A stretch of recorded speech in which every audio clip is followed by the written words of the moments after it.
আচ্ছা, ঠিক আছে, তাহলে আমরা শুরু করি।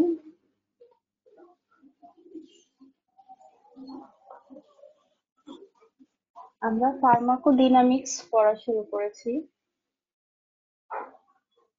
গত ক্লাসে আমরা পড়েছিলাম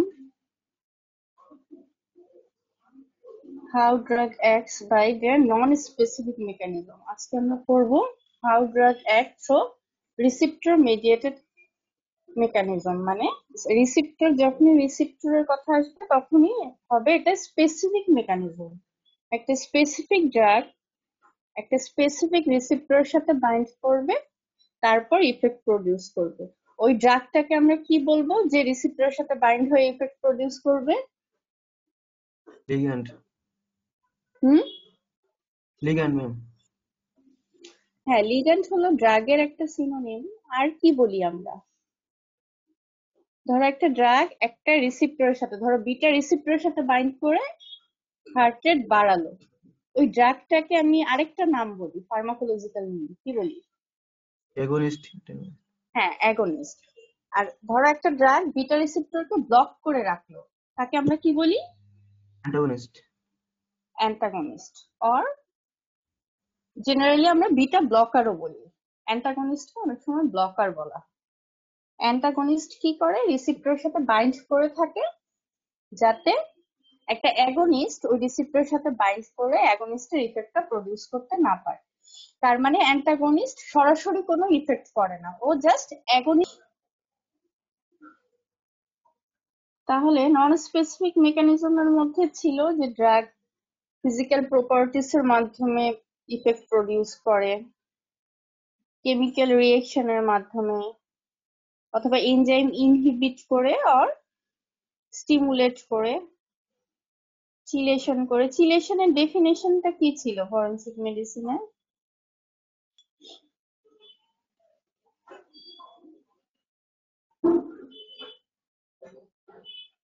রিসিপ্টরের টাইপস পড়েছিলাম আমরা, কি কি টাইপস এর রিসিপ্টর আছে আর অ্যাকর্ডিং টু লোকেশন কোথায় কোথায় রিসিপ্টর থাকে। অরফান রিসিপ্টর কাকে বলে মনে আছে কারো? ফাংশনাল কোনো মানে লিগ্যান্ড নেই। হ্যাঁ, ফাংশনাল লিগ্যান্ড আইডেন্টিফাই করা যায়নি, হয়তো আছে, এখনো আইডেন্টিফাই হয়নি। অ্যাগনিস্ট হলো when a drug binds with the receptor and activate the receptor. আর অ্যান্টাগনিস্ট হলো when a drug binds with the receptor but does not activate the receptor. মানে অ্যান্টাগনিস্টের লিটারালি কোনো ফাংশন নেই, এটা জাস্ট অ্যাগনিস্টকে প্রিভেন্ট করে রাখে ওর ফাংশন হওয়ার। মানে ও নিজেও কাজ করবে না, অন্য কেউ কাজ করতে দিবে না। কম্পিটিটিভ অর সারমাউন্টেবল কখন বলি? যখন অ্যাগনিস্টটা অ্যান্টাগনিস্টের ইফেক্টটাকে ওভারকাম করতে পারে অথবা সারমাউন্ট করতে পারে। যখন আমি অ্যাগনিস্টের কনসেন্ট্রেশন বাড়াবো, অ্যান্টাগনিস্টের ইফেক্টটা কমে যাবে, অ্যান্টাগনিস্ট আর রিসিপ্টরটাকে ব্লক করে রাখতে পারবে না, তখন আমি অ্যাগনিস্টের ইফেক্ট পাবো। ধরো প্রোপানল হলো একটা বিটা ব্লকার, আমি বিটা রিসিপ্টরকে ব্লক করে রাখি প্রোপানল দিয়ে, এটা একটা অ্যান্টি হাইপারটেনসিভ হিসেবে ব্যবহার করা হয়। বিটার ব্লকার আর বিটার অ্যাগনিস্ট আমরা জানি ইপিনেফ্রিন, নর ইপিনেফ্রিন। ধরো আমি একটা পেশেন্টকে হাইপারটেনশনের জন্য একটা মডারেট ডোজে প্রোপানল দিয়ে রাখলাম, পেশেন্টের হাইপারটেনশন কন্ট্রোল হচ্ছে, কিন্তু কোনো কারণে যদি স্ট্রেসফুল কন্ডিশন অথবা সার্জারি অথবা এক্সারসাইজের কারণে কি হবে? আমরা জানি এইসব কন্ডিশনে আমাদের বডিতে ক্যাটেকোলামাইন, ইপিনেফ্রিন, নরএপিনেফ্রিন গুলি বেড়ে যায়।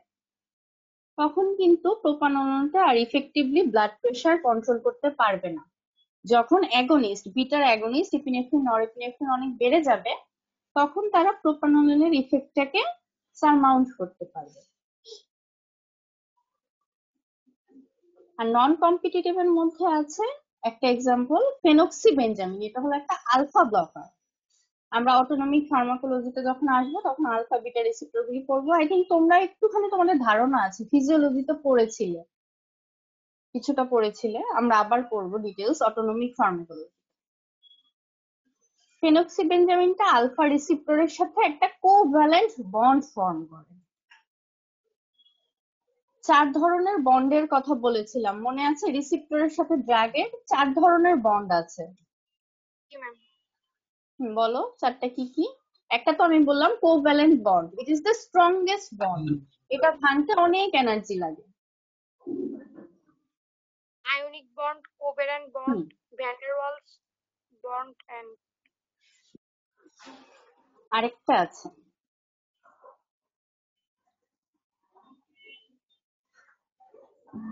অন্য কারো মনে নেই? Van der Waals bond. এটা বলেছো।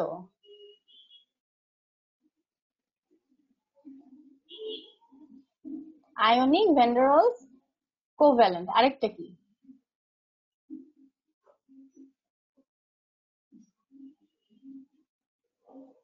Hydrogen bond.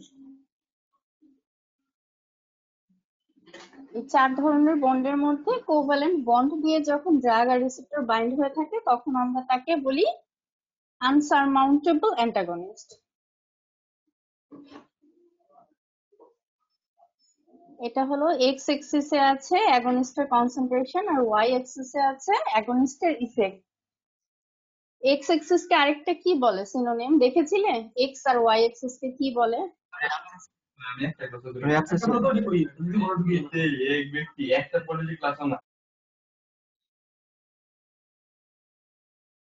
এক্স এক্সিস কে বলে অ্যাবসিসা আর ওয়াই এক্সিস কে কি বলে? অর্ডিনেট। অর্ডিনেট।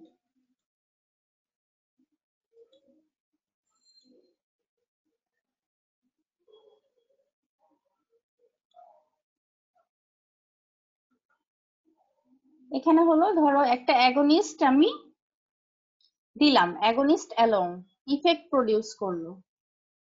অ্যাগনিস্টের সাথে আমি, অ্যাগনিস্ট আছে বডিতে, আমি একটা কম্পিটিটিভ অ্যান্টাগনিস্ট দিলাম, তাহলে কি হলো? অ্যাগনিস্টের ইফেক্টটা কমে গেল, কিন্তু যখন আমি অ্যাগনিস্টের কনসেন্ট্রেশন ধরো এখানে 5 আছে, 5 থেকে 50 করলাম, তখন কিন্তু আবার অ্যাগনিস্টের ইফেক্ট আমি পাচ্ছি, আবার কার্ভটা উপরের দিকে উঠছে। তার মানে অ্যাগনিস্টের কনসেন্ট্রেশন বাড়ালে অ্যান্টাগনিস্টটা কম্পিটিশনে হেরে যাচ্ছে। আর এখানে হলো প্রথমে অ্যাগনিস্ট অ্যালোং দিলাম, কার্ভটা উঁচুতে উঠলো, আমরা রেসপন্স পেলাম। তারপর আমি একটা নন কম্পিটিটিভ অ্যান্টাগনিস্ট যেমন ধরো ফেনক্সিবেনজামিনটা দিলাম, কি হবে তখন?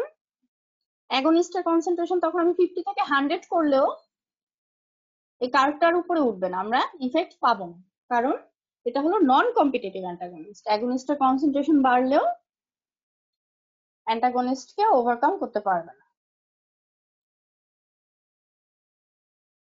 পার্শিয়াল অ্যাগনিস্ট, পার্শিয়াল নামের মধ্যেই এর ডেফিনেশনটা আছে। যখন একটা ড্রাগ একটা রিসিপ্টরকে পার্শিয়ালি অ্যাক্টিভেট করে উইক রেসপন্স প্রডিউস করে, সেটাই হলো পার্শিয়াল অ্যাগনিস্ট। কিন্তু আরেকটা কথা আছে, পার্শিয়াল অ্যাগনিস্ট অনেক সময় অ্যান্টাগনিস্টের মতো কাজ করে। কখন করবে পার্শিয়াল অ্যাগনিস্ট অ্যান্টাগনিস্টের মতো কাজ? ধরো আমি একটা পেশেন্টকে একটা পার্শিয়াল অ্যাগনিস্ট দিলাম, ধরো পিন্ডোলন হলো বিটা রিসিপ্টরের পার্শিয়াল অ্যাগনিস্ট। আচ্ছা আমি নাম বলছি না, নামগুলি তোমাদের কাছে এখন অপরিচিত। আমি একটা পেশেন্টকে একটা পার্শিয়াল অ্যাগনিস্ট দিলাম, পার্শিয়াল অ্যাগনিস্টটা কিন্তু রিসিপ্টরের সাথে বাইন্ড করলো, একটা স্পেসিফিক রিসিপ্টর ধরলাম বিটা রিসিপ্টরের সাথে বাইন্ড করলো, কিন্তু রেসপন্সটা হলো উইক, কম, মানে হার্ট রেট ধরো কমাচ্ছে, কম কমালো। ফুল অ্যাগনিস্টের চেয়ে ফুল অ্যাগনিস্ট ধরো হার্ট রেট 120 থেকে 80 করে, কিন্তু পার্শিয়াল অ্যাগনিস্ট হার্ট রেটটাকে 120 থেকে 100 করলো, মানে 20 কমালো, আর ফুল অ্যাগনিস্ট 40 কমায় হার্ট রেট। কিন্তু যখন আমি পার্শিয়াল অ্যাগনিস্টের সাথে একটা ফুল অ্যাগনিস্ট দিব, তখন কি ফুল অ্যাগনিস্ট আর বিটা রিসিপ্টর খালি পাবে বাইন্ড করার জন্য? কারণ রিসিপ্টর গুলি তো পার্শিয়াল অ্যাগনিস্ট দিয়ে বাইন্ড হয়ে আছে, রিসিপ্টর গুলি পার্শিয়াল অ্যাগনিস্টের সাথে বাইন্ড হয়ে আছে। তখন আমি একটা ফুল অ্যাগনিস্ট দিলাম, ফুল অ্যাগনিস্ট কিন্তু আর রিসিপ্টরের সাথে বাইন্ড করতে পারলো না। তাহলে ফুল অ্যাগনিস্ট পার্শিয়াল অ্যাগনিস্ট দুইটা যখন একসাথে থাকবে, একসাথে দিব, তখন পার্শিয়াল অ্যাগনিস্টটা অ্যান্টাগনিস্ট হিসেবে কাজ করবে। আমরা অ্যান্টাগনিস্টের ডেফিনেশনে কি পড়েছি, যে অ্যান্টাগনিস্ট রিসিপ্টরের সাথে বাইন্ড করে থাকে, অ্যাগনিস্টকে বাইন্ড হতে দেয় না। পার্শিয়াল অ্যাগনিস্ট তখন ঠিক সেই কাজটাই করবে, রিসিপ্টরের সাথে বাইন্ড হয়ে থাকবে। তখন আমি যদি ফুল অ্যাগনিস্ট দেইও, ফুল অ্যাগনিস্টটা তার স্পেসিফিক রিসিপ্টরের সাথে বাইন্ড করতে পারবে না, কারণ পার্শিয়াল অ্যাগনিস্ট সেটাকে বাইন্ড করে রেখেছে সেটার সাথে। তার মানে তখন পার্শিয়াল অ্যাগনিস্টটাকে কি হয়ে গেল, অ্যান্টাগনিস্ট হয়ে গেল। এটা তোমরা একটু বারবার পড়ো, তাহলে বুঝতে পারবে, একটু চিন্তা করে পড়লেই বুঝতে পারবে। এটা একটা দেখাচ্ছে যে ফুল অ্যাগনিস্ট যে ইফেক্ট প্রডিউস করে, পার্শিয়াল অ্যাগনিস্ট হলো উইক ইফেক্ট প্রডিউস করে, মানে উইক রেসপন্স, রিসিপ্টরকে অ্যাক্টিভেট করে কিন্তু ফুল অ্যাগনিস্টের চেয়ে কম।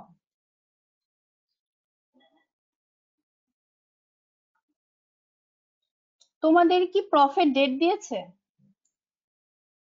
Second prophet?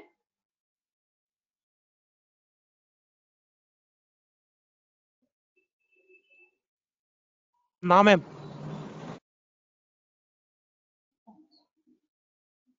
এখন আসো আমরা আজকে রিসিপ্টরের 4টা টাইপস পড়বো, এই 4টা টাইপসের রিসিপ্টর কিভাবে কাজ করে সেটা আজকে আমরা ফ্লো চার্টের মাধ্যমে দেখবো।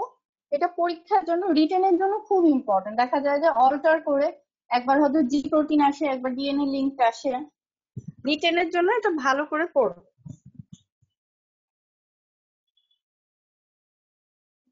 মেইনলি আমরা 4 টাইপস অফ রিসিপ্টর পড়ি মেকানিজম অফ অ্যাকশন অনুযায়ী: ion channel coupled receptor, G protein coupled receptor, tyrosine kinase linked membrane receptor, আর ডিএনএ লিঙ্ক রিসিপ্টর।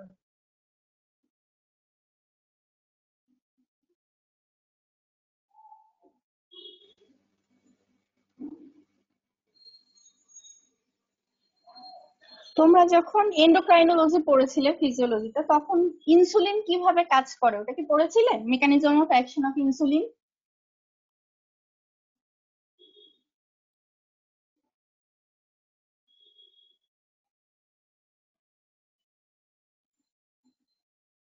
জি ম্যাম। এই 4টার মধ্যে কিভাবে কোন রিসেপ্টরটা ইনসুলিনের বলো তো, একটু গেস করে বলো, একটু তো মনে থাকার কথা। জি প্রোটিন। মানে tyrosine kinase. Tyrosine kinase link, হ্যাঁ। আর গ্লুকোকর্টিকয়েড পড়েছিলে না, ওরা কিভাবে কাজ করে, কোন ধরনের রিসেপ্টর? গ্লুকোকর্টিকয়েডের রিসেপ্টর কোথায় থাকে সেলের? সেল সারফেসে। সারফেসে থাকে না, মানে না, সেল মেমব্রেনে থাকে না। সাইটোপ্লাজমে থাকে নাকি নিউক্লিয়াসে থাকে?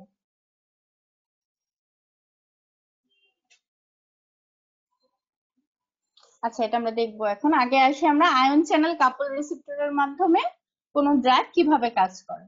ধরো অ্যাসিটাইল কোলিন, অ্যাসিটাইল কোলিন হলো একটা, অ্যাসিটাইল কোলিনের 2টা রিসেপ্টর থাকে, একটা মাস্কারেনিক, একটা নিকোটিনিক। অ্যাসিটাইল কোলিনের যে নিকোটিনিক রিসেপ্টরটা, ওটা একটা আয়ন চ্যানেল কাপল রিসেপ্টর।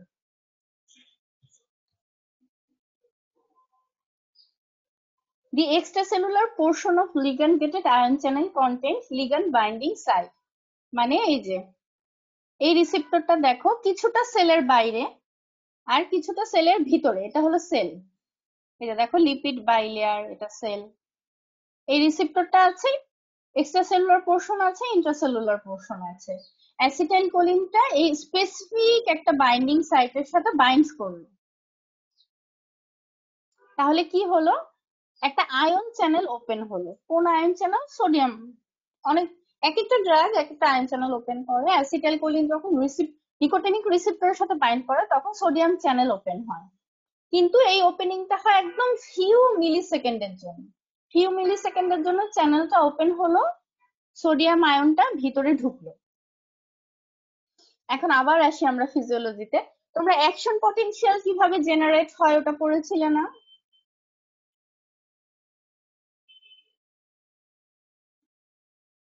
অ্যাকশন পটেনশিয়াল কিভাবে হয়, সেলের ভিতরে যখন পজিটিভ আয়ন ঢুকে নাকি নেগেটিভ আয়ন ঢুকে, নাকি সেল থেকে পজিটিভ আয়ন বের হয়ে যায়, মানে ডিপোলারাইজেশন হলে অ্যাকশন পটেনশিয়াল হয়, নাকি রিপোলারাইজেশন আর হাইপারপোলারাইজেশন হলে? এই টার্মগুলি আই হোপ। And হ্যাঁ বলো। depolarization হ্যাঁ গুড। ডিপোলারাইজেশন হলে অ্যাকশন পটেনশিয়াল হয়। আর ডিপোলারাইজেশন কখন হয়? যখন সেলের ভিতরে কোনো পজিটিভ আয়ন, সোডিয়াম কিন্তু একটা পজিটিভ আয়ন, দেখো 25 to 30 পজিটিভ আয়ন ঢুকলে তাহলে সেলটা কি হয়? ডিপোলারাইজেশন হয়, তার মানে অ্যাকশন পটেনশিয়াল হয়, এক্সাইটেটরি পোস্টসিনাপটিক পটেনশিয়াল হয়।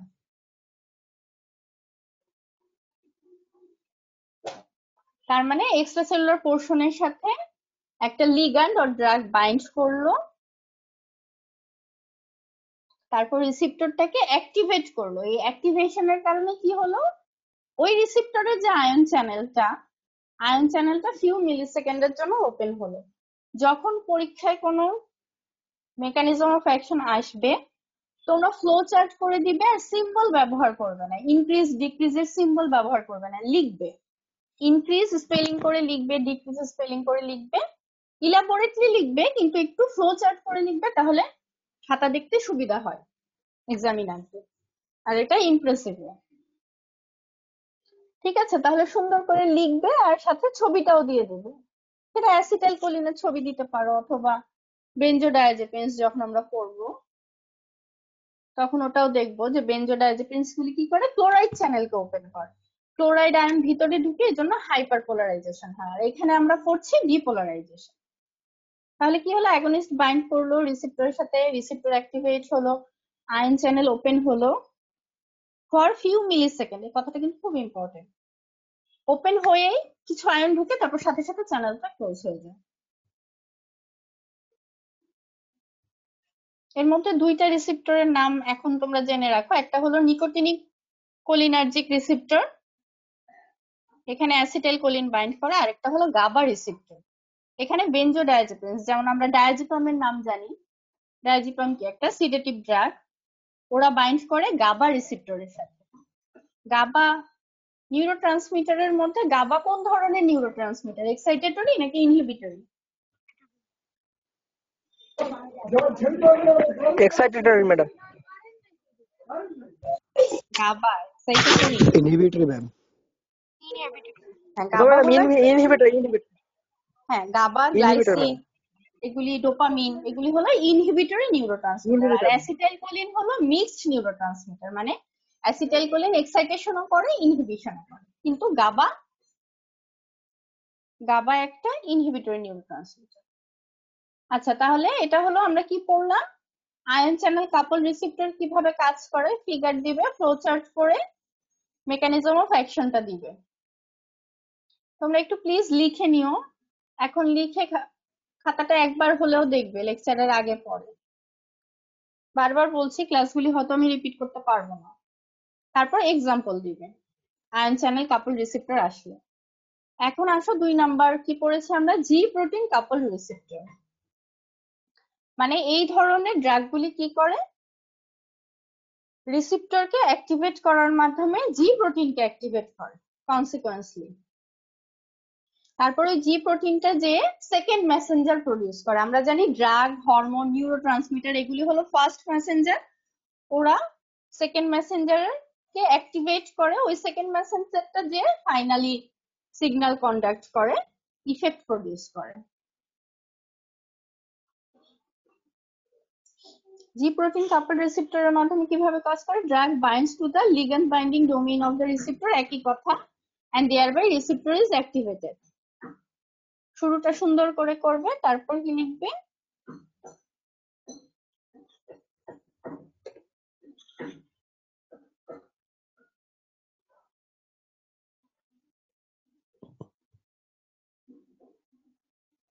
তারপর কি হলো? এই ড্রাগটা রিসিপ্টরকে অ্যাক্টিভেট করার মাধ্যমে আমাদের বডিতে যে জি প্রোটিন থাকে সেটা অ্যাক্টিভেট হলো। জি প্রোটিনের জি দিয়ে কি বোঝায়? What's the G stand for in G protein? কোনো কিছুর কি সংক্ষিপ্ত রূপ এটা? জি।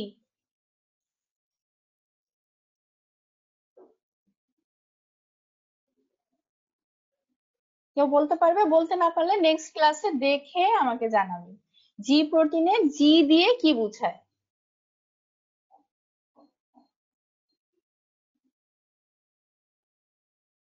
তাহলে কি হলো, ড্রাগ রিসেপ্টরের সাথে বাইন্ড করলো, রিসেপ্টর অ্যাক্টিভেটেড হলো, ফার্দার কি অ্যাক্টিভেশন হলো, জি প্রোটিন। এই জি প্রোটিনটা, অ্যাক্টিভেটেড জি প্রোটিনটা দুইটা এনজাইমকে স্টিমুলেট করে। কোন এনজাইমটা স্টিমুলেট হবে ম্যাম এটা ডিপেন্ড করে। হ্যাঁ বলো। ম্যাম জি প্রোটিন মিন্স গুয়ানিন। হ্যাঁ, এখন দেখো অ্যাক্টিভেটেড জি প্রোটিনটা দুইটা এনজাইমকে স্টিমুলেট করবে, কিন্তু একই সাথে কিন্তু দুইটাকে স্টিমুলেট করবে না। এটা কার উপর ডিপেন্ড করবে, যে রিসেপ্টরের সাথে কি বাইন্ড করলো, কিংবা কোন রিসেপ্টরটা, ধরো আলফা রিসেপ্টর স্টিমুলেট হলে ধরলাম ফসফোলাইপেজ সি এনজাইমটা স্টিমুলেট হবে, আবার বিটা রিসেপ্টর যখন স্টিমুলেটেড হবে অ্যাডেনাল সাইক্লেসটা স্টিমুলেট হবে। তাহলে অ্যাক্টিভেটেড জি প্রোটিনটা আইদার অ্যাডেনাল সাইক্লেসকে অথবা ফসফোলাইপেজ সি কে স্টিমুলেট করবে। এখন দেখো অ্যাডেনাইল সাইক্লেস, অ্যাডেনাইল বানানটা তোমরা স্পেলিংটা খেয়াল করবে, এটা প্রায় আমি দেখি রিটেন খাতায় যে অ্যাডেনাইল স্পেলিংটা ভুল। আর এএসই মানে যেটা শেষে এএসই থাকবে তার মানে এনজাইম। এখন বলো তো এই অ্যাডেনাইল সাইক্লেসটা কোন সেকেন্ড মেসেঞ্জারকে তৈরি করবে, সিনথেসিস করবে? Cyclic MP. Good, cyclic AMP টা ফর্মেশন করবে। তখন সাইক্লিক এএমপি টা সেকেন্ড মেসেঞ্জার হিসেবে কাজ করে ফার্মাকোলজিক্যাল ইফেক্ট প্রডিউস করবে। অ্যাডেনাইল সাইক্লেসটা সাইক্লিক এএমপি ফর্মেশন করলো, কোত্থেকে করলো? এটিপি থেকে। এটিপি তে আছে 3টা ফসফেট আর এখানে আছে একটা ফসফেট, মোনো, অ্যাডেনোসাইন মোনোফসফেট। আর এটিপি মানে কি? Adenosine triphosphate. এটা হলো ট্রাইফসফেট, এটা মোনোফসফেট। তাহলে এটিপি কে ভেঙে সাইক্লিক এমপি ফর্মেশন করলো কোন এনজাইমটা? অ্যাডেনাইল সাইক্লেস। এই কথাটা মনে রাখবে, এই এনজাইমটা কিন্তু বারবার আসবে মেকানিজম অফ অ্যাকশনের মধ্যে। আর সাইক্লিক এমপি ভাঙে কোন এনজাইম দিয়ে? আমরা গত ক্লাসেই পড়েছি, ফসফোডাইএস্টারেজ এনজাইম দিয়ে।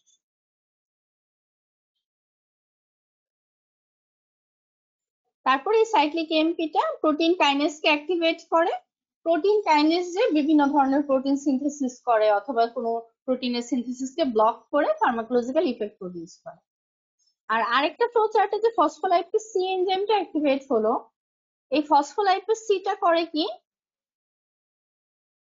PIP2, ফসফোটাইডাল আইনোসিটাল। IP3 আর ডিএজি ফর্মেশন করে, কোত্থেকে করে? PIP2 থেকে। এই IP3 দিয়ে কি হয় বলতো? এই সেকেন্ড মেসেঞ্জার গুলি সব তোমরা পড়েছো। ইনোসিটল। 3 মানে ট্রাইফসফেট। হ্যাঁ, গুড। আইনোসিটাল ট্রাইফসফেট এটা। আর ডিএজি ডাই অ্যাসাইল গ্লিসারল। এই তিনটাই হলো second Messenger, cyclic MP, IP3, DAG. তারপর এই IP3 ডিএজিটাও আবার প্রোটিন কাইনেজকে অ্যাক্টিভেট করবে, তারপর আমরা ফার্মাকোলজিক্যাল ইফেক্ট পাবো। এটা ডাইফসফেট, এটা ট্রাইফসফেট। তাহলে এই ফ্লো চার্টটা মনে রাখবে, এটা কিন্তু রিটেনে বারবার রিপিট হয়। তখন তোমাদের দেখতে হবে যে কোন রিসিপ্টরটা চেয়েছে, আলফা রিসিপ্টর নাকি বিটা রিসিপ্টর, তখন কিন্তু একটা অ্যারো কমে যাবে।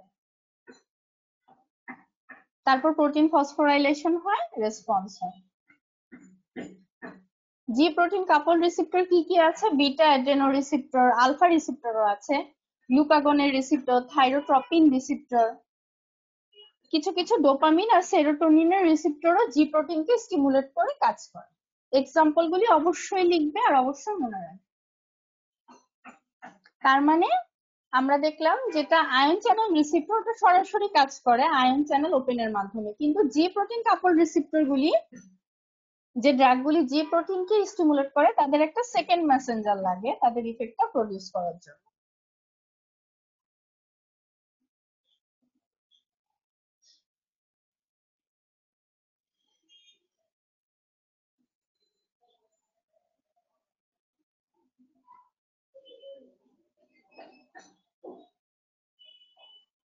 এখন আসলে থার্ড ওয়ান কি? Tyrosine kinase. Linked receptor. Tyrosine kinase হলো একটা এনজাইম, যার শেষে এসে আছে, সেটা হলো একটা এনজাইম। এখানে কি হয় দেখো,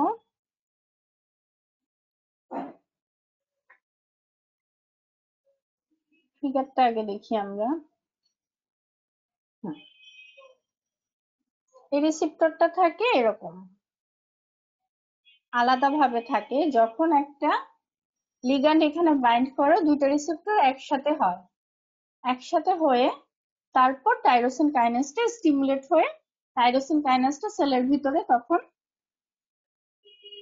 এটিপি থেকে এডিপি ফর্মেশন করে, তারপর ফাংশন হয়।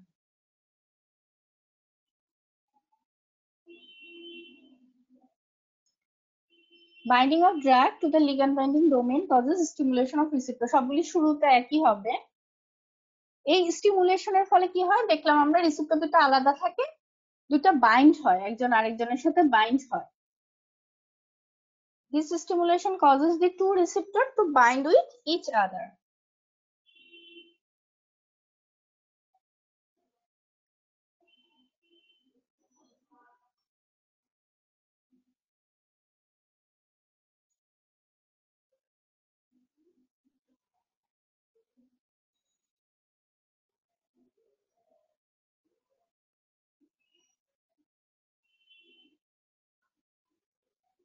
এই স্টিমুলেশনের ফলে কি হয়, রিসেপ্টরের তো দুইটা পার্ট, একটা এক্সট্রা সেলুলার পার্ট, একটা হলো ইন্ট্রাসেলুলার পার্ট। ইন্ট্রাসেলুলার পার্টটাকে আমরা বলি এনজাইমেটিক পার্ট, কারণ এখানে এনজাইমটা বাউন্ড করা থাকে এবং স্টিমুলেটেড হয়। যখন রিসেপ্টর দুটো একসাথে বাইন্ড করে ইন্ট্রাসেলুলার এনজাইমেটিক পার্টটা স্টিমুলেশন হয়, তারপর কি হয় টাইরোসিন রেসিডিউ ফসফোরাইলেশন হয়ে টাইরোসিন কাইনেজ ফর্মেশন করে। ফসফোরাইলেশন অফ টাইরোসিন রেসিডিউ, তখন ফার্মাকোলজিক্যাল ইফেক্ট পাই আমরা।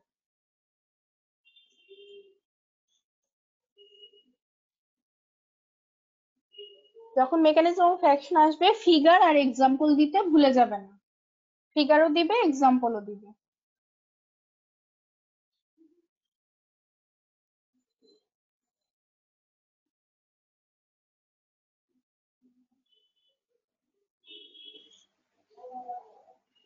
তারপর আমরা ফার্মাকোলজিক্যাল ইফেক্ট পাবো। এটা দেখো, দুটো রিসেপ্টর লিগ্যান্ড বাইন্ড করলো, দুটো রিসেপ্টর একসাথে হলো, এই জন্য ইন্ট্রাসেলুলার এনজাইমেটিক পার্টটা স্টিমুলেট হলো।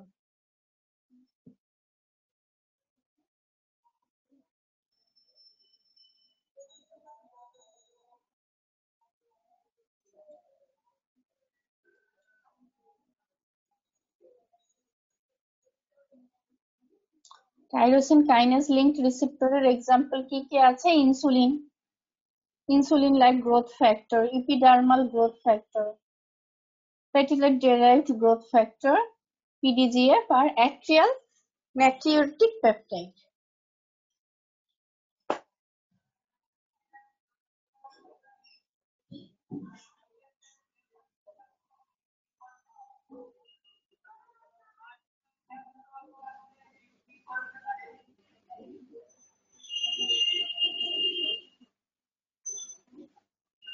গত ক্লাসের পড়া নিয়ে কারো কোনো প্রশ্ন ছিল? তোমরা কি পড়েছিলে গত ক্লাসের লেকচারটা একবার? প্রশ্ন থাকলে করবে। এখন আসো 4 নাম্বার ট্যাগ কি ছিল? ইন্ট্রাসেলুলার রিসেপ্টর, মানে ডিএনএ লিঙ্কড রিসেপ্টর। যেহেতু ডিএনএ এর সাথে লিঙ্ক করবে, অবশ্যই তো রিসেপ্টরটা সেলের ভিতরে থাকতে হবে, নিউক্লিয়াসে যে তারপর ডিএনএ ট্রান্সক্রিপশন ট্রান্সলেশন করতে হবে। আর এটা অবশ্যই যে ড্রাগগুলি বাইন্ড করবে সেগুলি কেমন হতে হবে? Lipid soluble. লিপিড সলিবল না হলে তো সেল মেমব্রেনে লিপিড বাইলেয়ারটাকে ক্রস করে ভিতরে ঢুকতে পারবে না।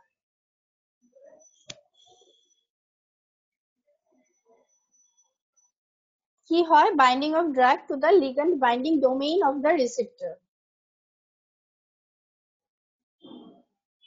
This allow the release of HSP90 from its binding site. HSP90 হলো একটা প্রোটিনের নাম, এটাকে বলে হিট শক প্রোটিন। হিট শক প্রোটিন 90।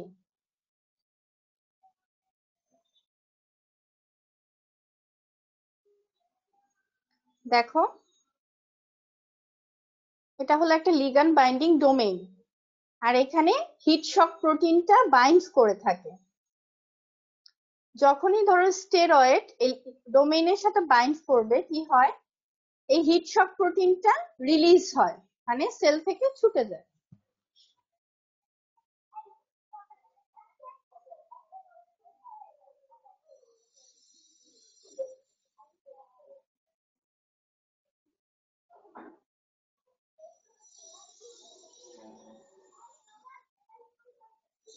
এই ফিগারগুলি সব ক্যাটজাঙে আছে। This causes DNA binding and transcription activating domain.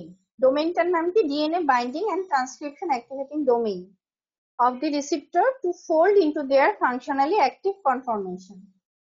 দেখো, এটা DNA binding domain, transcription activating domain, এগুলি কি হয়, ফোল্ড করে। প্রথমে লিগ্যান্ডটা বাইন্ড করলো, হিট শক প্রোটিনটা রিলিজ হয়ে গেল, তারপর ডিএনএ বাইন্ডিং আর ট্রান্সক্রিপশন অ্যাক্টিভেটিং ডোমেইনটা ফোল্ড করলো to their functionally active domain.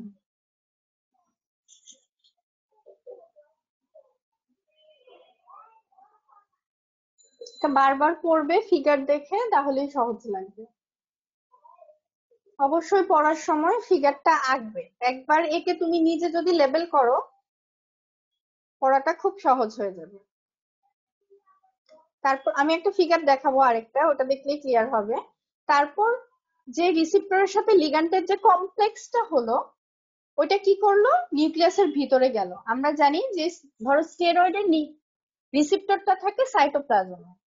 স্টেরয়েডটা প্রথমে লিপিড সেল মেমব্রেনে লিপিড বাইলেয়ার ক্রস করলো, সাইটোপ্লাজমে যেয়ে তার রিসিপ্টরের সাথে বাইন্ড করলো। তখন এই ঘটনাগুলি হলো যে HSP90 রিলিজ হলো, DNA binding domain activating transcription activating ডোমেইনটা অ্যাক্টিভেট হলো। তারপর এই লিগ্যান্ড আর রিসিপ্টরের কমপ্লেক্সটা নিউক্লিয়াসে গেল, ওখানে যে জিন এক্সপ্রেশন করলো, binds with transcription factor that regulates gene expression. তারপর কি হলো, transcription of DNA into RNA and translation of RNA. তোমরা ট্রান্সক্রিপশন আর ট্রান্সলেশনের ডেফিনেশনটা মনে আছে তোমাদের? What is transcription and what is translation? DNA থেকে আরএনএ হচ্ছে তৈরি হওয়া হচ্ছে ট্রান্সক্রিপশন, আর আর ট্রান্সলেশন? আরএনএ থেকে প্রোটিন তৈরি হওয়া হচ্ছে ট্রান্সলেশন। গুড। আর যখনই প্রোটিন তৈরি হবে, ওই প্রোটিন গুলি তো ইফেক্ট করবে। প্রোটিন মানে এনজাইম, তখন আমরা আমাদের ডেজায়ার্ড ফার্মাকোলজিক্যাল অথবা ফিজিওলজিক্যাল ইফেক্ট পাবো। এটা হলো ডিএনএ লিঙ্কড রিসিপ্টর, এভাবে কাজ করে। ডিএনএ ট্রান্সক্রিপশন করলো আর ট্রান্সলেশন অফ আরএনএ। দেখো, এই ফিগারটা দেখলে তোমাদের একদম সব ক্লিয়ার হয়ে যাবে। এই এস দিয়ে বোঝাচ্ছে স্টেরয়েড। স্টেরয়েড যেহেতু ডিএনএ লিঙ্কড রিসিপ্টরের মাধ্যমে কাজ করে, এই এক্সাম্পলটা হলো স্টেরয়েডের। কিভাবে স্টেরয়েড কাজ করে?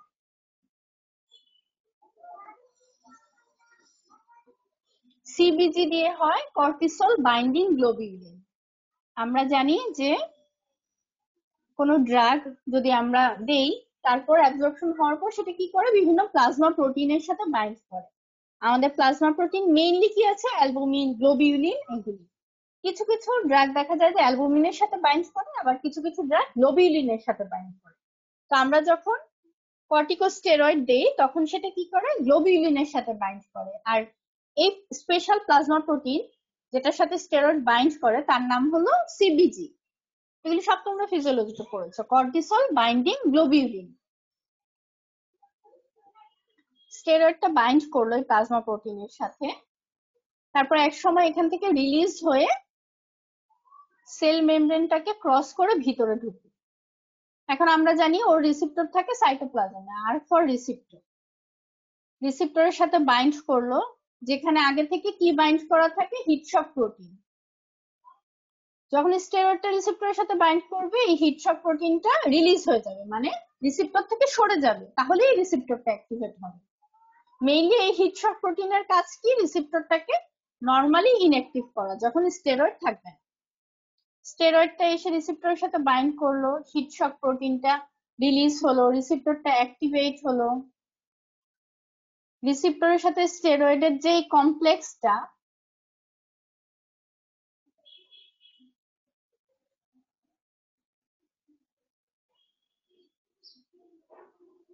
গৌরব পল, এখন কয়টা বাজে? এত দেরিতে অ্যারাইভ করো কেন তোমরা?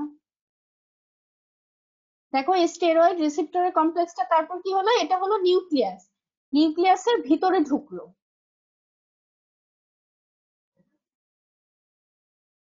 নিউক্লিয়াসের ভিতরে ঢুকে তারপর ট্রান্সক্রিপশন ট্রান্সলেশন করলো।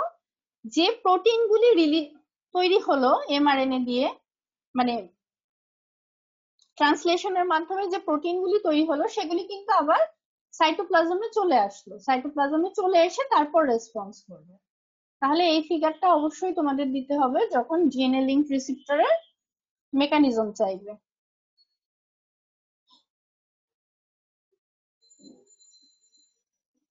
ফিগারটা না দেখে নিজে একবার আঁকবে, লেবেল করবে, দেখবে পড়া খুব সুন্দর হয়ে যাবে।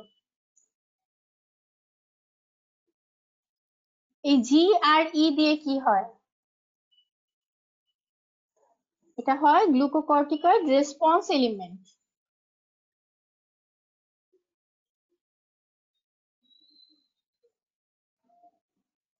মানে ডিএনএ তে একটা জোন থাকে, গ্লুকোকর্টিকয়েড যখন বাইন্ড করে এখান থেকে ট্রান্সক্রিপশন ট্রান্সলেশন শুরু হয়।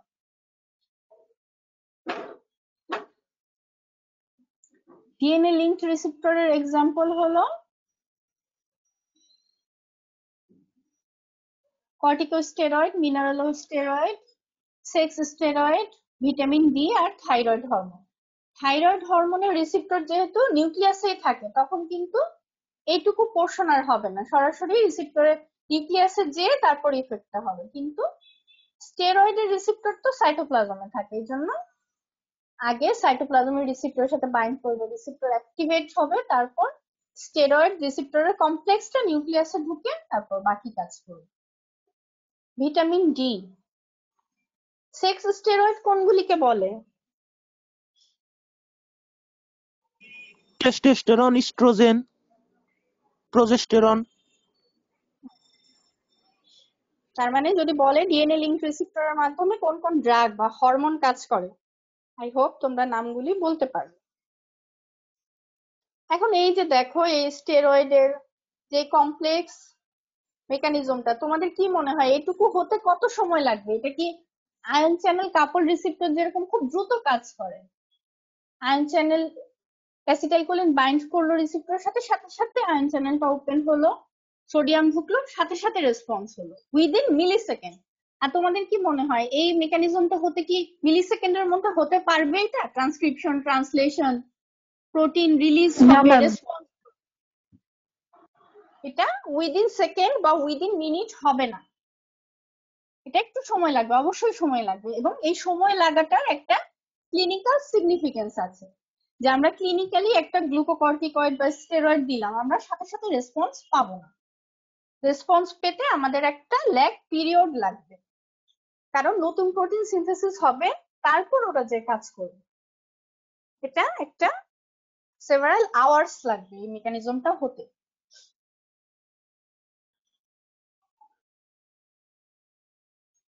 A characteristic lag period of 30 minutes to several hours.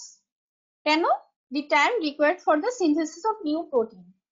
আগে রিসেপ্টরের সাথে বাইন্ড করলো, নিউক্লিয়াসে গেল ওই কমপ্লেক্সটা, ট্রান্সক্রিপশন ট্রান্সলেশন হলো, নিউ প্রোটিন সিনথেসিস হলো, তারপর যে কাজ পাবো আমরা। তার মানে যে হরমোনগুলি জিন অ্যাক্টিভ করে কাজ করে, আমরা উইদিন মিনিটের মধ্যে কোনো অল্টারেশন পাবো না প্যাথোলজিক্যাল স্টেটের। এটার একটা এক্সাম্পলই বলেছে যে যখন আমরা ব্রঙ্কিয়াল অ্যাজমাতে গ্লুকোকর্টিকয়েড দিব, এটা ইমিডিয়েটলি সিমটম রিলিভ করবে না। Glucocorticoid will not immediately relieve the symptom of bronchial asthma. তার মানে তোমাদের যখন ব্রঙ্কিয়াল অ্যাজমার পেশেন্ট আসবে, গ্লুকোকর্টিকয়েড ইনহেলার বা নেবুলাইজ দিয়ে তুমি সাথে সাথে ইফেক্ট আশা করতে পারবে না, তখন তোমার ওই বিটা অ্যাগনিস্ট দিতে হবে, আমাদের ব্রঙ্কিয়াল স্মুথ মাসেলে বিটা রিসেপ্টর থাকে, ওটা আমাদের ব্রঙ্কাসকে ডাইলেট করে, এটা আমরা পড়বো পরে। জাস্ট জেনে রাখো যে ব্রঙ্কিয়াল অ্যাজমাতে গ্লুকোকর্টিকয়েড দিলে আমরা সাথে সাথে ইফেক্টটা কেন পাবো না, কারণ এই জটিল মেকানিজমটা হতে সময় লাগে। আবার ধরো একজন পেশেন্টকে আমি গ্লুকোকর্টিকয়েড বা স্টেরয়েড দিলাম, আজকে সে খাওয়া বন্ধ করে দিল, ওর ইফেক্ট কিন্তু আজকে থেকেও পরে 2-3 দিন থাকবে। কেন থাকবে?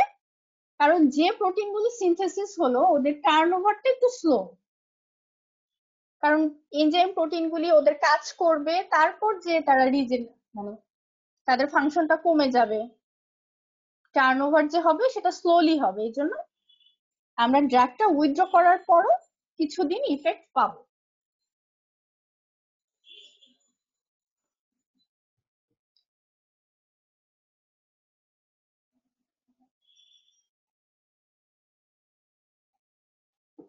So the effect of this agent can persist for hours or days after the agonist concentration has been reduced to zero. Agonist concentration zero হয়ে গেলেও effect persist করবে। Why? The persistence of effect is due to relatively slow turnover of most enzyme and protein, which can remain active in cells for hours or day after they have been synthesized. এখন আসো আজকে আমরা আরেকটা topics একটু পড়ি, রিসেপ্টরের regulation.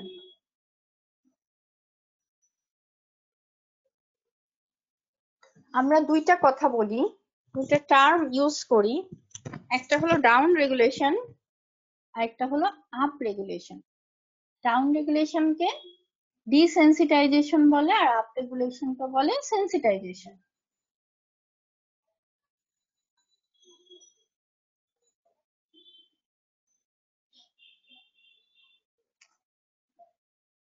Down regulation কখন হয়? যখন আমি কোনো অ্যাগনিস্ট, কোনো রিসেপ্টরের অ্যাগনিস্ট অনেকদিন ধরে ইউজ করছি, প্রলং এক্সপোজার অফ অ্যাগনিস্ট, ধরো বিটা অ্যাগনিস্ট অথবা আলফা অ্যাগনিস্ট, আমি অনেকদিন ধরে পেশেন্ট পাচ্ছে হাইপারটেনশনের জন্য, তাহলে কি হবে? আলফা রিসেপ্টর অথবা বিটা রিসেপ্টর গুলি সবসময় ইউজ হতে থাকবে না, কারণ অ্যাগনিস্টের কাজই তো হলো তার রিসেপ্টরের সাথে বাইন্ড করে রিসেপ্টরকে অ্যাক্টিভেট করা, তারপর ফার্মাকোলজিক্যাল অথবা ফিজিওলজিক্যাল ইফেক্ট প্রডিউস করা। আমি একটা ড্রাগ দিচ্ছি, ওটা একটা রিসেপ্টরের সাথে বাইন্ড করছে, রিসেপ্টরটা কাজ করছে, তারপর কি হয়? কাজ শেষে কি হয়? রিসেপ্টরেরও কিন্তু মেটাবলিজম হয়, ওটাকে বলে ইন্টারনালাইজেশন। রিসেপ্টর কাজ শেষে সেটা ইনঅ্যাক্টিভ হয়ে যায়, ইউজড আপ হয়ে যায়। তাহলে কি হলো? আমি প্রলং এক্সপোজার অফ অ্যাগনিস্ট হচ্ছে একটা পেশেন্টের, প্রলং কোনো আলফা অ্যাগনিস্ট অথবা বিটা অ্যাগনিস্ট দিচ্ছি, তার আলফা বিটা রিসেপ্টর গুলি কাজ করতে করতে কি হলো? মেটাবলিজম হলো, ইন্টারনালাইজেশন হলো, শেষ হয়ে গেল। তাহলে কি হলো? এটাকে বলে ডাউন রেগুলেশন। তখন ওই অ্যাগনিস্টের ইফেক্টটা কমে যাবে, কারণ সে আর কোনো নতুন রিসেপ্টর পাচ্ছে না। রিসেপ্টর তো সিনথেসিস হতেও একটা সময় লাগবে। কি হয়? এটা একটা কন্টিনিউয়াস প্রসেস, রিসেপ্টর সিনথেসিস হয়, মেটাবলিজম হয়, অ্যাগনিস্টের সাথে বাইন্ড করে, ইফেক্ট করার পর তারপর এক্সস্টেড হয়ে যায়। তো আমি যদি প্রলং কোনো অ্যাগনিস্ট ইউজ করি, রিসেপ্টর গুলি ইউজড আপ হয়ে যাবে, এটাকে বলে ডাউন রেগুলেশন। মানে তখন আমি ওই অ্যাগনিস্টের ইফেক্টটা একটু কম পাবো। ডাউন মিন্স লো, মানে রিসেপ্টরের সেন্সিটিভিটি কমে যাবে, কারণ রিসেপ্টরের নাম্বার কমে গিয়েছে। আর এর ঠিক অপোজিট হলো আপ রেগুলেশন। আমি একটা পেশেন্টকে অনেকদিন ধরে অ্যান্টাগনিস্ট দিচ্ছি, ধরো বিটা ব্লকার দিচ্ছি, তাহলে অ্যান্টাগনিস্ট গুলি কি করছে? বিটা রিসেপ্টর গুলিকে ব্লক করে রাখছে, কিন্তু আমরা জানি অ্যান্টাগনিস্ট কিন্তু রিসেপ্টরকে অ্যাক্টিভেট করে না, জাস্ট ব্লক করে রাখে। তার মানে রিসেপ্টর গুলি কাজ করছে না, মানে এক্সস্টেড হচ্ছে না, ইউজড আপ হয়ে যাচ্ছে না, রিসেপ্টরের নাম্বার ঠিক আছে। আর এর মধ্যে যে নতুন রিসেপ্টর গুলি সিনথেসিস হচ্ছে, সেগুলিও অ্যান্টাগনিস্টের সাথে বাইন্ড করছে। তার মানে অনেক রিসেপ্টর, এখন রিসেপ্টরের কোনো কাজ নেই, কারণ রিসেপ্টর অ্যাগনিস্টের সাথে বাইন্ড করতে পারছে না অ্যান্টাগনিস্টের জন্য। তখন কি হয়? রিসেপ্টরের আপ রেগুলেশন হয়, মানে রিসেপ্টরের সেন্সিটিভিটি অনেক বেড়ে যায়। তুমি তখন যদি পেশেন্টের এই অ্যান্টাগনিস্টটা উইথড্র করো, ধরো বিটা ব্লকারটা অনেকদিন ধরে দেওয়ার পর বিটা ব্লকার উইথড্র করে নিলে তখন কি হবে? সব রিসিপ্টর একসাথে ব্লকার থেকে মুক্ত হয়ে কি হবে, অ্যাগনিস্টের সাথে বাইন্ড করবে। তখন ধরো ইপিনেফ্রিন নরএপিনেফ্রিনের সাথে বাইন্ড করে কি হবে, রিবাউন্ড হাইপারটেনশন হবে, অনেকখানি ব্লাড প্রেশার বেড়ে যাবে, বা অন্য রিসিপ্টর হলে তার রেসপেক্টিভ ইফেক্টটা অনেক বেড়ে যাবে, অ্যাগনিস্টের ইফেক্টটা অনেক বেশি পাবো। এটাকে বলে আপ রেগুলেশন আর সেন্সিটাইজেশন, মানে রিসিপ্টর সেন্সিটিভিটি এত বেশি বেড়ে যাবে যে অল্প একটু অ্যাগনিস্টই অনেক বেশি ইফেক্ট প্রডিউস করবে। এটা হলো রিসিপ্টর রেগুলেশন। এর মধ্যে ডাউন রেগুলেশন আর আপ রেগুলেশন এই দুটো টার্ম আমরা ইউজ করি। একটু বুঝে পড়বে, দেখবে এটা খুব সহজ। অনেকদিন ধরে অ্যাগনিস্ট দিচ্ছি, রিসিপ্টর কাজ করতে করতে শেষ হয়ে গেল, অ্যাগনিস্টের ইফেক্ট কম পাচ্ছি। অনেকদিন ধরে অ্যান্টাগনিস্ট দিচ্ছি, রিসিপ্টর তার কাজ করতে পারছে না, রিসিপ্টরের নাম্বার বাড়ছে, তখন অ্যান্টাগনিস্ট আমি উইথড্র করে নিলাম। হঠাৎ করে সব রিসিপ্টর গুলি তার অ্যাগনিস্টের সাথে বাইন্ড করার জন্য কি হলো, অ্যাক্টিভ হয়ে গেল, খুব দ্রুত বাইন্ড করলো। তখন ওই অ্যাগনিস্টের ইফেক্টটা আমরা এক্সাজারেটেড পাবো, বেশি পাবো, অ্যাক্সিলারেটেড ইফেক্ট অফ অ্যাগনিস্ট পাবো।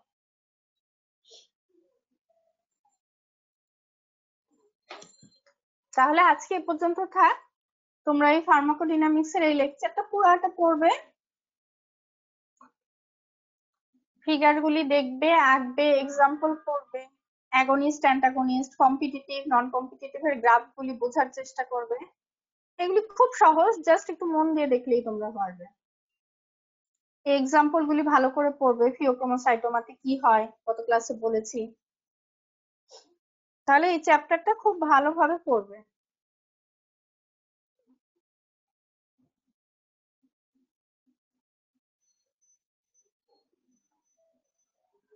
এখন তো ফার্মাকোডাইনামিক্স এর মেকানিজম অফ ড্রাগ অ্যাকশন করলাম।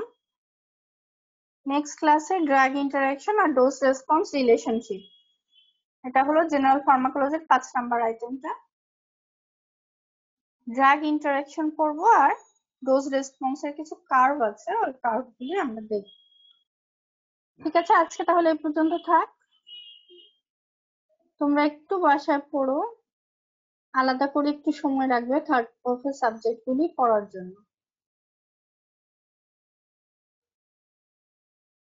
আল্লাহ হাফেজ। কারো কোনো প্রশ্ন থাকলে এখন করতে পারো, কিংবা নেক্সট ক্লাসে পুরো চ্যাপ্টারটা পড়ে প্রশ্ন করবে। ঠিক আছে,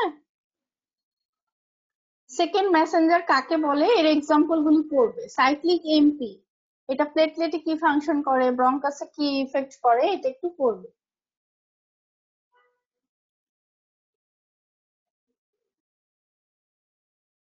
তাহলে আজকে থাক, আল্লাহ হাফেজ। ভালো করে লেখাপড়া করো আর ভালো থেকো।